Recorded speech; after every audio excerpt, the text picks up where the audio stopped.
सुनकर पार्वती जी को आश्चर्य हुआ। महाराज, नारद तो विष्णु भक्त हैं, ज्ञानी हैं, संत हैं, और भगवान ने ऐसा तो क्या ही अपराध कर दिया कि नारद जी ने विष्णु भगवान को श्राप दिया। शंकर जी ने बहुत ही सरस जवाब दिया, देवी, संसार में कोई ज्ञानी नहीं है, ना कोई अज्ञानी है। ईश्वर जिसे जैसा बनाए वो वैसा ही बनता है।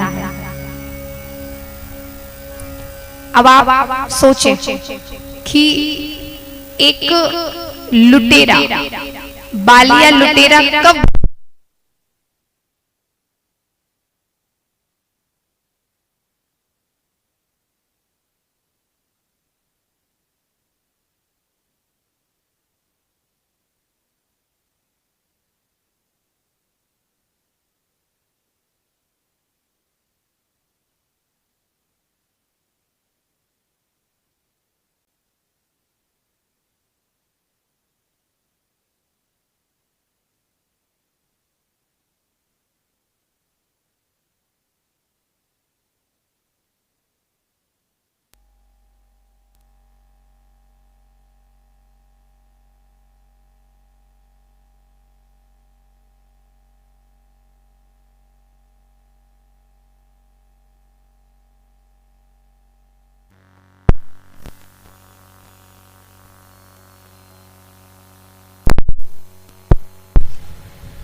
राधे जय श्री राधे। बोली श्री रामचंद्र भगवान की जय हो।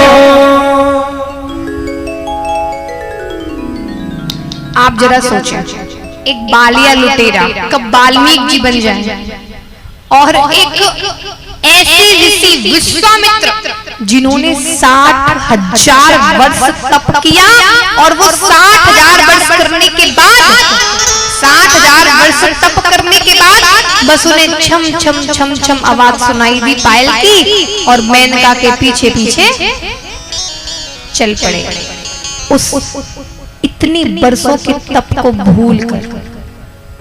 तो यहाँ कुछ भी हो सकता है, कुछ भी कहा नहीं जा सकता। यह संसार कठपुतली का खेल है।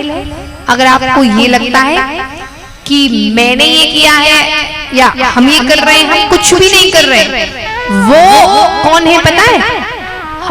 वो हमें नचा रहे हैं और हम नाच रहे हैं। वो जो चाहते हैं होता वही है। हाँ, एक चीज जरूर है। अब वो एक और चीज है इसमें, कलयुग के प्राणियों का स्वभाव है, कलयुग के जीव का, कि यदि कोई अच्छा काम करे तो उसे हर जगह गाएगा, भैया मैंने ऐसा किया है इस बार, मैंने इतना दान किया है, या भंडारा किया है, या मंदिर बनवाया है, हर जगह उसे गाएगा। ठीक है, अच्छा काम करता है तो उसे गाता है। और यदि कोई पाप हो जाए, कोई गलती हो जाए, कोई भूल हो जाए तो क्या बोलता है? अरे भैया अब राम जी की इच्छा थी सो हो गया, जो होना था सो हो गया। यही तो स्वभाव है कलयुग के जीव का। अब ये भी नहीं कहना, अभी जो आपको बताया कि भगवान जो चाहते हैं वही होता है, ये भी नहीं कहना कि बस अब तो जो करना है करते जाओ। बोल देंगे भैया भगवान ने जो चाहा वही होगा, हम थोड़ी ना कर रहे हैं, भगवान करवा रहे हैं। नहीं, यहाँ पे फिर एक और बात आती है, कर्म प्रधान विश्व रच राधा। कर्म सबसे बड़ा है। आप कर्म अच्छे करोगे तो बुरा कैसे हो जाएगा बताइए? अरे आप क्यों उनकी बात को सही कर पा रहे? वो तो मौका देखते हैं कि इंसान गलत करे, पूछो क्यों? उनको पता है कि सारे अच्छा कार्य करने लगे, मेरी शरण में आ गए तो स्वर्ग में इतनी जगह कहां से आई? कुछ तो पापी भी हो धरती पर, दोनों चीज रहनी चाहिए। तो आप क्यों उनकी बात को सही करवाओ? आप भगवान से चैलेंज करो कि भगवान अगर आपने किस्मत में गलत भी लिखा है ना, तो हम उसे काटेंगे, अपनी भक्ति से, अपने अच्छे कर्मों से काटेंगे। हम अच्छे कर्म करेंगे, फिर देखते हैं हमारे हाथों कैसे बुरा होता है। आप ऐसा संकल्प लीजिए। तो आइए सुनिए, नारद ज्ञानी हैं, पर वो अज्ञानी कब हो गए? सारी कथा सुनिए शिव जी के द्वारा। और इधर में याज्ञवल्क्य जी भी भरद्वाज जी को कथा सुना रहे हैं, जैसे कि आपको बताया जा रहा है कि हे भरद्वाज, मैं श्री रामचंद्र जी के गुणों की कथा कहता हूँ और तुम आदर से सुनो। और तुलसीदास जी कहते हैं, क्या कहते हैं कि एक बार नारद जी के मन में ये ख्याल आया कि क्यों ना मैं हरि का भजन करूं, उनका गुणगान करूं। तो किस तरह से? हिमगिर गुहा एक अति पावनी, बहु समीप सुरसरी सुहावनी।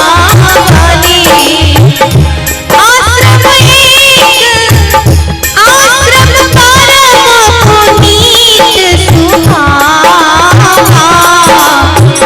देख देवती मन अति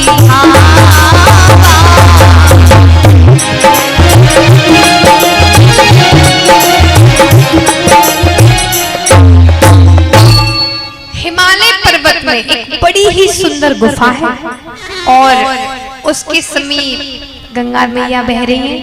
बड़ी ही परम सुंदर आश्रम है, जगह है, स्थान है। और नारद जी को वो स्थान बड़ा सुहावना लगा। तो उसके बाद क्या हुआ? पर्वत, नदी, वन, इतनी सुंदर जगह। बस फिर क्या था? नारद जी का भगवान के चरणों में प्रेम हो गया और वही नारद जी भगवान का ध्यान करने लगे। शांत वातावरण। कहते हैं ना, भोजन और भजन के लिए तो एकांत स्थान चाहिए। फिर क्या था? नारद जी को स्थान अच्छा लगा। और ये सत्य भी है कि आप स्वयं सोचें कि भारत भूमि पर देखिए भगवान ने बड़ी सुंदर प्रकृति बनाई है और हमारे भारत में ही इतनी सुंदर सुंदर स्थान है। कहीं झरना बह रहा है, नदियां बह रही, गंगा मैया है, पर्वत है, बड़ी सुंदर स्थान। फिर भी आनंद वहां नहीं आता। कलयुग के जीवों को जितना एसी में और बढ़िया गाड़ी में आनंद आता, तो और धीरे धीरे इसीलिए शायद क्योंकि कलयुग के इंसान पर्यावरण की कदर नहीं कर रहे हैं, इसीलिए धीरे धीरे नष्ट होता जा रहा है सब कुछ। बड़ी अच्छी प्रकृति बनाई है ईश्वर ने। तो आगे सुनिए कि भगवान का ध्यान करने लगे नारद जी और ध्यान करते करते ऐसे लीन हुए कि उनकी समाधि लग गई। समाधि लग गई। अब इंद्र घबराया। अच्छा, ये बात हम आपको पहले भी बता चुके हैं, फिर से बता दे रहे हैं कि जब भी कोई तपस्या करता है तो उस तपस्वी से, तपस्या करने वाले से सबसे ज्यादा डर किसको लगता है? इंद्रदेव को। इंद्रदेव को डर क्यों लगता है? इंद्रदेव को लगता है कहीं ये मेरे सिंहासन के लिए तपस्या तो नहीं कर रहा है, क्योंकि स्वर्ग में सबसे ज्यादा सुख केवल इंद्र पद पर है। और इंद्र को लगता है कि कहीं ये तपस्या करके और मेरे सिंहासन को मुझसे ना छीन ले। तो इंद्र बहुत जल्दी परेशान हो जाते हैं किसी को भी तपस्या करते हुए देखकर। अब क्या हुआ? इंद्र सोचने लगे ये नारद तो मेरा इंद्रासन लेके मानेगा। सत्य की उपासना करने वालों से सत्ता बड़ी घबराती है, इसका यह एक कारण भी है। अब आगे सुने। तो इंद्र ने क्या किया? कामदेव की स्तुति की और कामदेव से कहा कि तुम जाओ और नारद की समाधि भंग करो। कामदेव आया, उसने वसंत ऋतु निर्मित की, अप्सराओं से नृत्य करवाए, पर नारद जी की समाधि भंग नहीं हुई। उसके बाद क्या हुआ? किस तरह से देखिए भक्तों। चली सुहावन त्रिविध बयारी, काम कृष्ण बढ़ावो निहारी।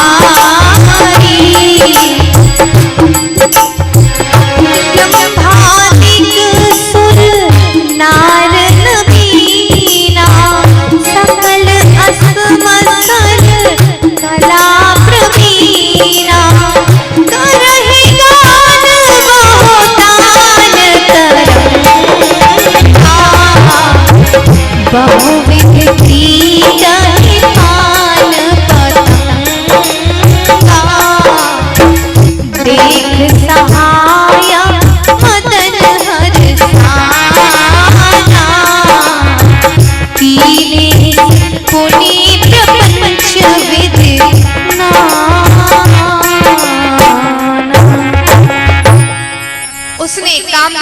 क्या किया, बहुत प्रकार की तानों की तरंग के साथ अप्सराओं से नृत्य करवाया। अप्सराएं तरह तरह के नृत्य करने लगी, गीत गाने लगी, तरह तरह के खेल खेलने लगी, क्रीड़ा करने लगी। कामदेव ने हर प्रकार से कोशिश की, नाना प्रकार के माया जाल किए कामदेव ने। कामाग्नि को भड़काने वाली 3 प्रकार, शीतल, मंद और सुगंध, सुहावनी हवा चलाई। और रंभा आदि नव युवती देवांगनाएं जो सब की सब काम कला में निपुण थी, उनको भी बुला लिया। सब सारी कोशिश चल रही है नारद जी का ध्यान भंग करने की, मगर नारद जी का ध्यान भंग नहीं हुआ। कामदेव की कोई भी कला मुनि पर असर नहीं कर सकी। तब तो पापी कामदेव अपनी ही नाश के भय से डर गए और लक्ष्मीपति विष्णु भगवान जिसके बड़े रक्षक, भला उसकी सीमा मर्यादा को कोई दबा सकता है? अब क्या हुआ, कामदेव ने मन में हार मानकर और सीधा नारद जी के चरणों में गिर गया। सोचा जैसे शंकर भगवान ने भस्म कर दिया, कहीं यहाँ भी ऐसा कुछ न हो जाए।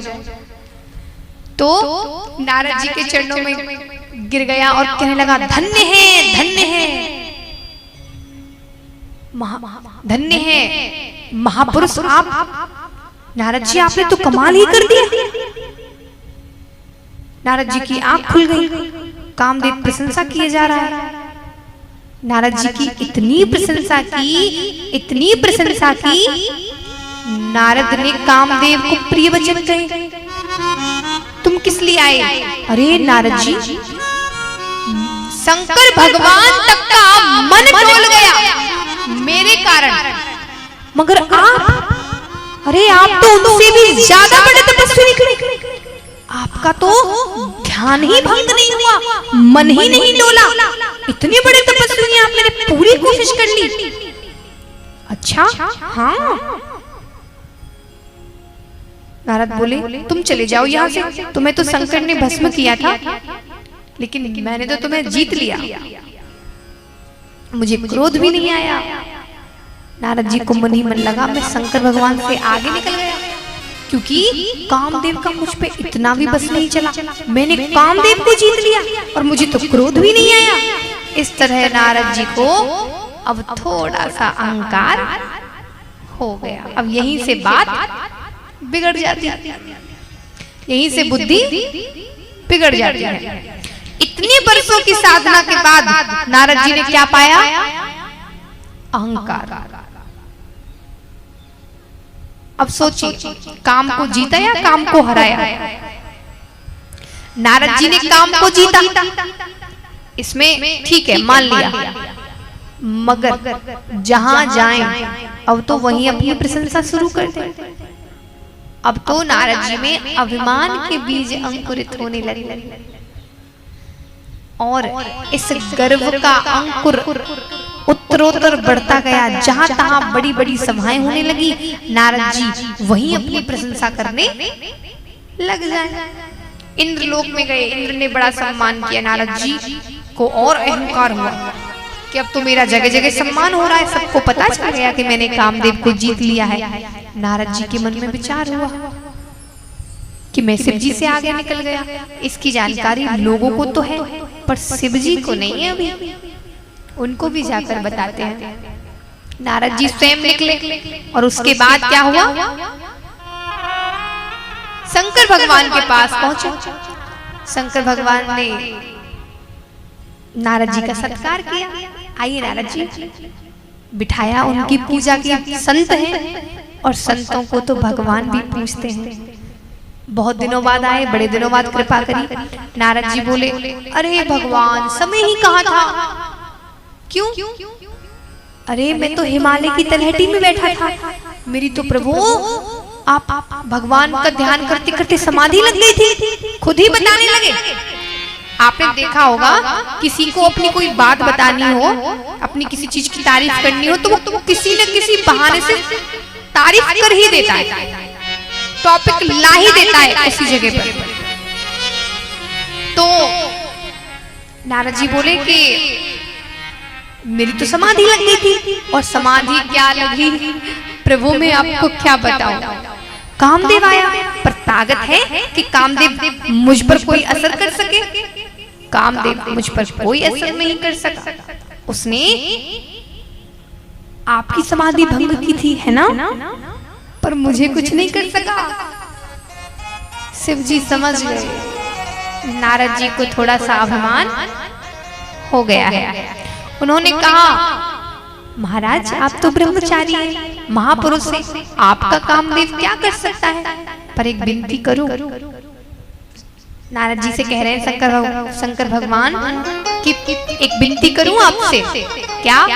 देखो, काम विजय की जो कथा आपने मुझे सुनाई, मेहरबानी करके वो किसी दूसरे को मत सुनाना, और विष्णु को तो कभी मत सुनाना। क्यों? अरे आप तो संत हैं, आपसे लोग रामचरित्र सुनने की इच्छा रखते हैं, कामचरित्र नहीं। आपने गलत रास्ता लिया है, कामचरित्र सुनाकर आपने मेरा समय बिगाड़ दिया, ऐसे किसी दूसरे का समय मत बिगाड़ना। ओहो,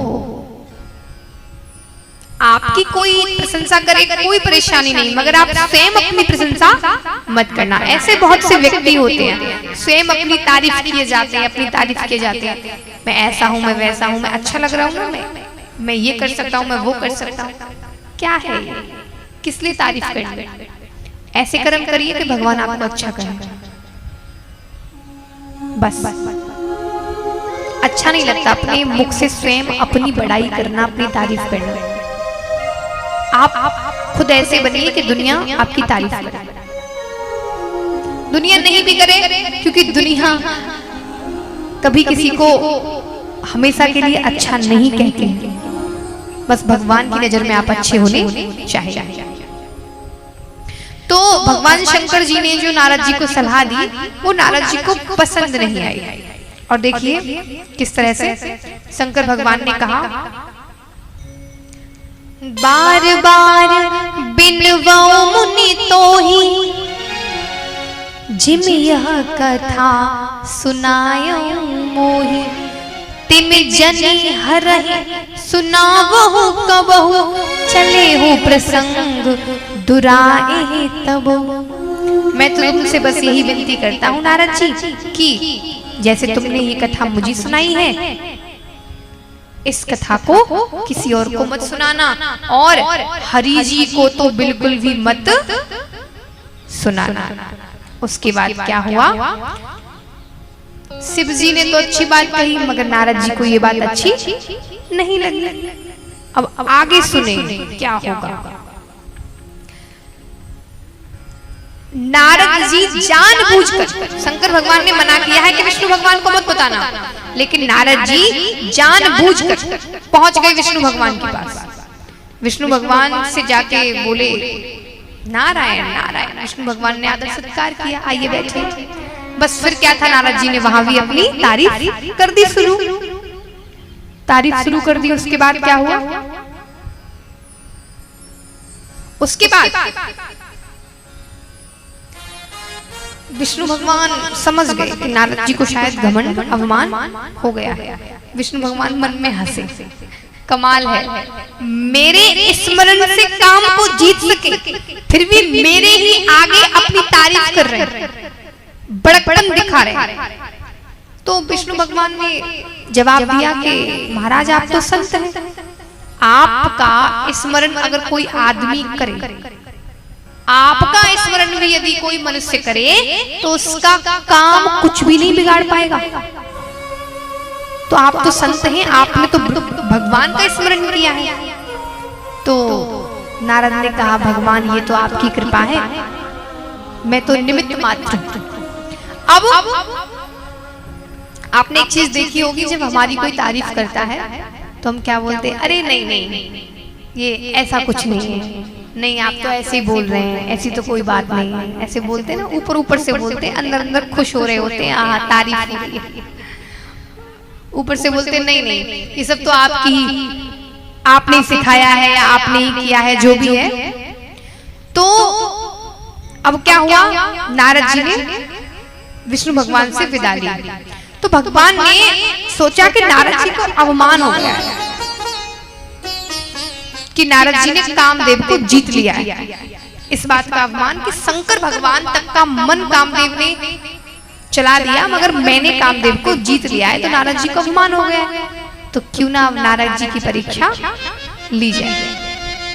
तो देखिए आगे क्या होता है। विष्णु भगवान ने एक माया रची, एक बहुत सुंदर नगर है। नारद जी जहां से जा रहे हैं निकल के, वहीं एक सुंदर नगर बना दिया उसी रास्ते में, और वहीं उस नगर में एक बड़ी ही सुंदर विश्व मोहिनी नामक कन्या उत्पन्न की, और उस कन्या के पिता का नाम है सील निधि, जो उस नगर के राजा। अब अनेक राजा महाराजा वहां उस नगर में आए हुए हैं। अब नारद जी ने देखा बड़ा सुंदर नगर है। नारद जी उस नगर में प्रवेश करने लगे, नगर में प्रवेश किया। उसके बाद नारद जी ने तैयारी देखी, सील निधि से बोले कि ये सब क्या है, ये किस चीज की तैयारी हो रही है। सील निधि बोले कि मेरी पुत्री का कल स्वयंवर है, और दूर दूर से राजा महाराजा आ रहे हैं, और महाराज आप एक काम करिए, मेरी पुत्री का भविष्य देखकर बताइए, मैं पुत्री को बुलाता हूं। तो नारद जी ने क्या किया पता है। नारद जी के सामने सील निधि ने अपनी कन्या को बुलाया। वो कन्या कौन है? साक्षात विश्व मोहिनी माया, प्रभु की माया है ना, वही वहां कन्या बनकर प्रकट हुई है। अब ये माया चल रही है नारद जी की परीक्षा लेने के लिए।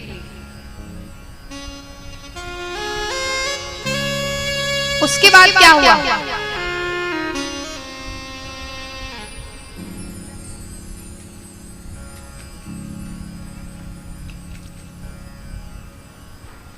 उसको नीचे कर दो ना, ऐसे कर दो या फिर निकाल दो।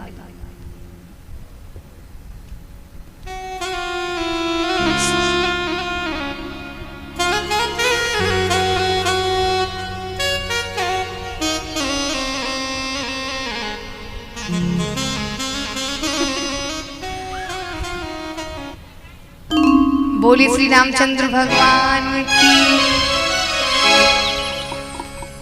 आइए सभी प्रेम से हरि कीर्तन करें।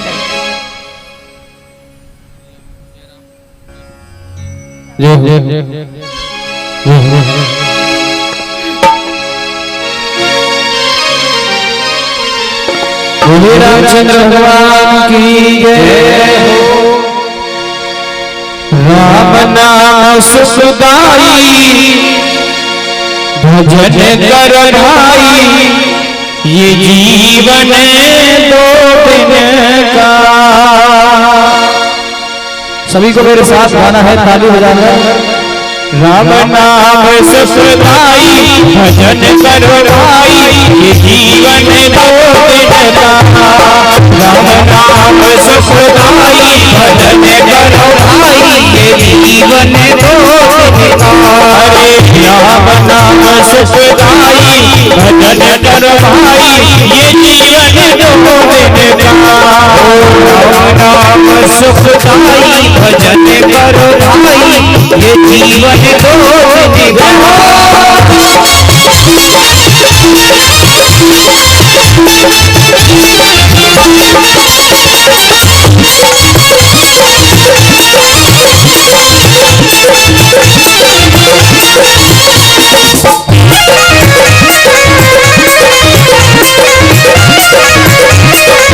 लकड़ी ये तन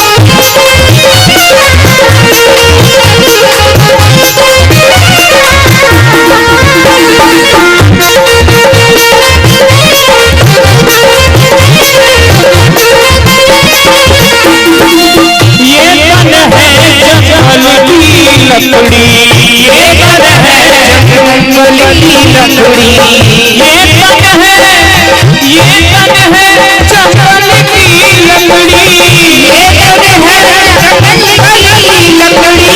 तन है जंगल की लकड़ी। आग लगे जल जाई, भजन कर भाई, जीवन रोज देता राम नाम सुखदाई भजन करो भाई ये जीवन रोज देता राम नाम सुखदाई भजन करो भाई ये जीवन रोज देता। बोले रामचंद्र भगवान की जय हो।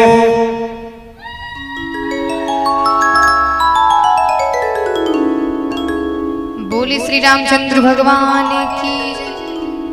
अब सील निधि राजा ने अपनी पुत्री को बुलाया। नारद जी ने पुत्री की हस्तरेखा देखी तो देखिए नारद जी ने क्या देखा हस्तरेखा में। कन्या का हाथ पकड़ा और चेहरे की सुंदरता देखी और इतनी सुंदर कन्या देखते ही रह गए। और ध्यान चेहरे की तरफ है और हस्तरेखा पढ़ते जा रहे हैं और क्या कह रहे हैं पता है? इस कन्या को जो ब्याहेगा वो 14 ब्रह्मांड का अधिपति हो जाएगा, मगर वह अजर अमर हो जाएगा। नारद जी का ध्यान है चेहरे की तरफ तो नारद जी ने उल्टा पढ़ लिया। हकीकत में लिखा क्या है हस्तरेखा में कि जो 14 ब्रह्मांड का अधिपति होगा वह इस कन्या को ग्रहण करेगा, वो इस कन्या का पति होगा। लेकिन नारद जी ने क्या पढ़ा? क्योंकि ध्यान चेहरे की तरफ हस्तरेखा की तरफ तो है ही नहीं। नारद जी ने पढ़ा कि जो इस कन्या जिसका विवाह इस कन्या से होगा वह 14 ब्रह्मांड का अधिपति हो जाएगा। फिर क्या था? नारद जी के मन में काम प्रवेश कर गया और जो नारद जी ये कहते हुए अभी तक घूम रहे थे कि मैंने कामदेव को जीत लिया है, मैंने कामदेव को जीत लिया है, बस फिर क्या था? सोचने लगे शंकर भगवान ने भी तो काम दहन के बाद ब्याह किया था और मैंने तो काम को जीत लिया है, तो मुझे ब्याह करने में क्या हर्ज है? मुझे ब्याह करने में क्या हर्ज है? फिर क्या था? नारद जी पहुंचे सीधे विष्णु भगवान के पास और जाके बोले प्रभु आपसे एक विनती है, मुझे आपकी एक मदद चाहिए। बोलिए। कि मुझे स्वयंवर में जाना है और मुझे रूप की आवश्यकता है। प्रभु आप मुझे कुछ समय के लिए अपना रूप दे दीजिए, आप बड़े सुंदर हैं, या फिर कोई और रूप दे दीजिए जो सुंदर हो, सबसे सुंदर रूप हो। तो भगवान बोले आपको रूप की क्या आवश्यकता है? तो नारद बोले मुझ में यदि रूप होगा तो मैं उस कन्या को पा सकूंगा, वरना वो कन्या मुझसे ब्याह नहीं करेगी, वो दूर से ही नमस्कार कर देगी। तो मुझे आप जैसा ही सुंदर रूप चाहिए। नारद जी ने हरि की स्तुति की, भगवान को सारी बात बताई। भगवान ने कहा नारद बीमार आदमी वैद्य से कुपथ्य मांग करे तो वैद्य से हाँ नहीं कहता। इस समय आप मोह रोग से पीड़ित हैं और रूप मोह के लिए कुपथ्य है। आपको यदि मैं रूप दूंगा तो ज्यादा बीमार हो जाओ, और मैं अपने जो मेरे प्रियजन होते हैं मैं उनका कभी बुरा नहीं करता, भला ही करता। इसलिए तुम्हारा ही हित होगा, तुम्हारा भला होगा। ज्यादा कुछ नहीं कहा भगवान ने, बस क्या कहा तुम्हारा भला हो। और ये कह के भगवान अंतर्ध्यान हो गए। और नारद जी ने सोचा अब तो भगवान कह गए हैं कि तुम्हारा भला हो, तो अब तो मेरे मन की इच्छा पूरी हो जाएगी और मुझे विष्णु भगवान का रूप मिल जाएगा। मगर भक्तों भगवान ने नारद जी को सुंदर बनाने के बदले में बंदर बना दिया, बंदर जैसा चेहरा बना दिया, कुरूप कर दिया। और आपका परम कल्याण होगा इतना कह के अंतर्ध्यान हो गया।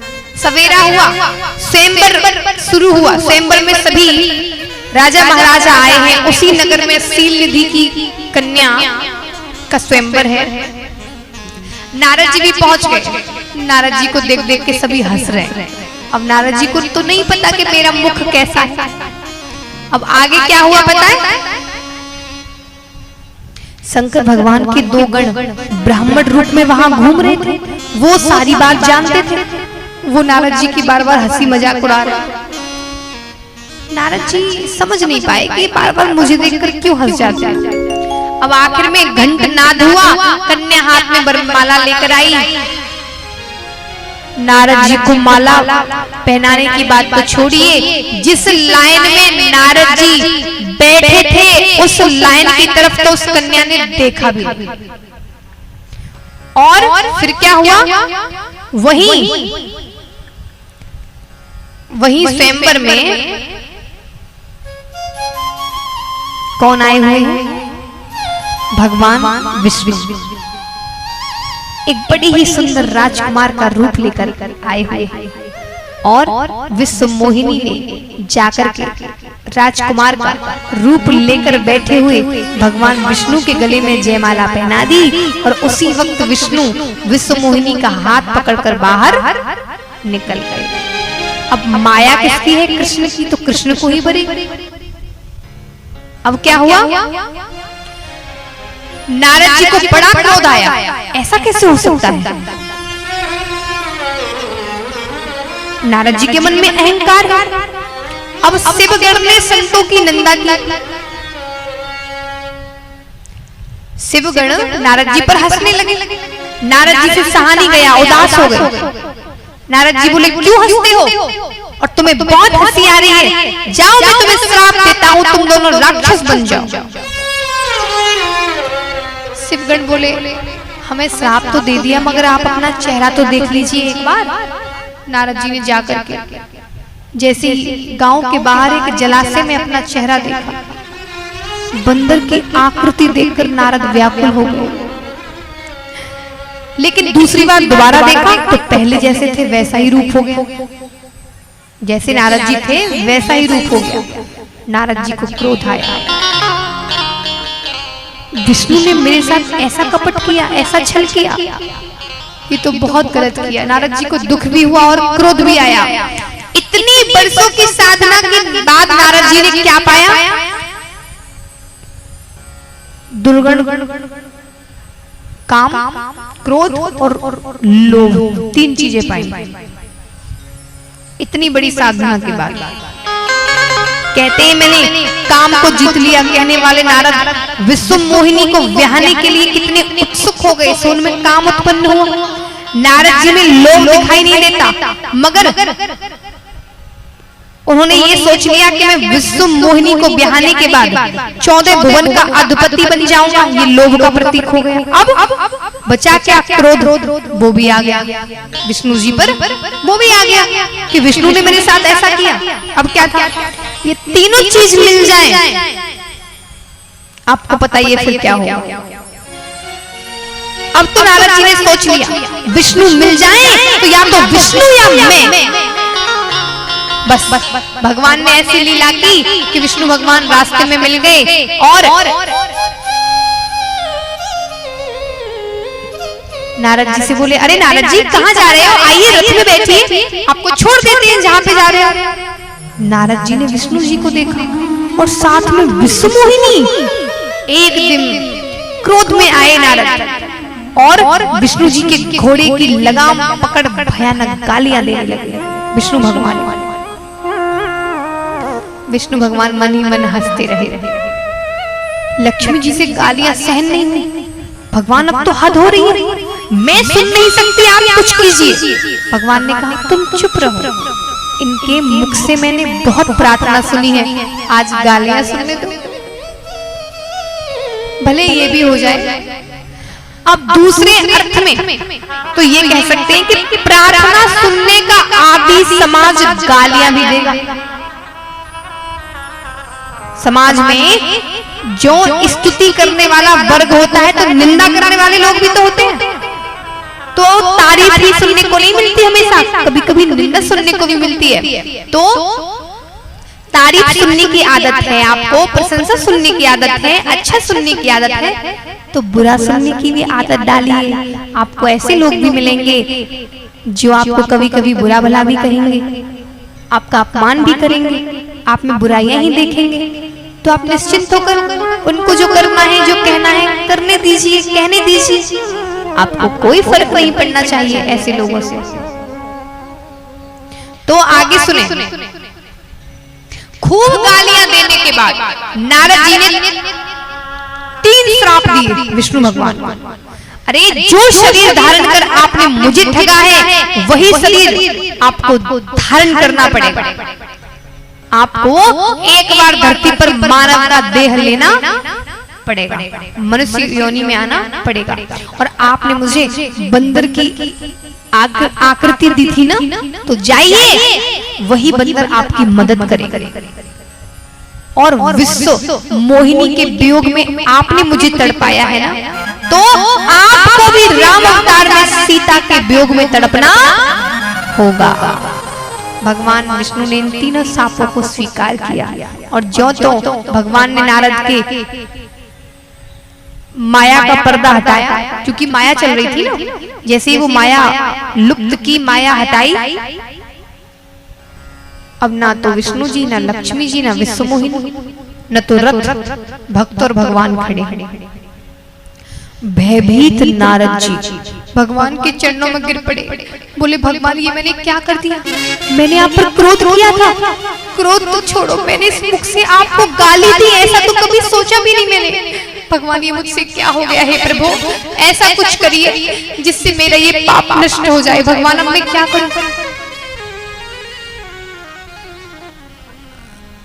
तो भगवान बोले चिंता मत करो, परेशान मत हो, एक काम करो। नहीं प्रभु, मैंने आपको गालियां दी है, मैं इस पाप से कैसे मुक्त होऊंगा? सुनो, हम बताते हैं आपको, ठीक है? मेरी बात सुनो। भगवान ने कहा, विष्णु भगवान ने एक काम करो, क्या?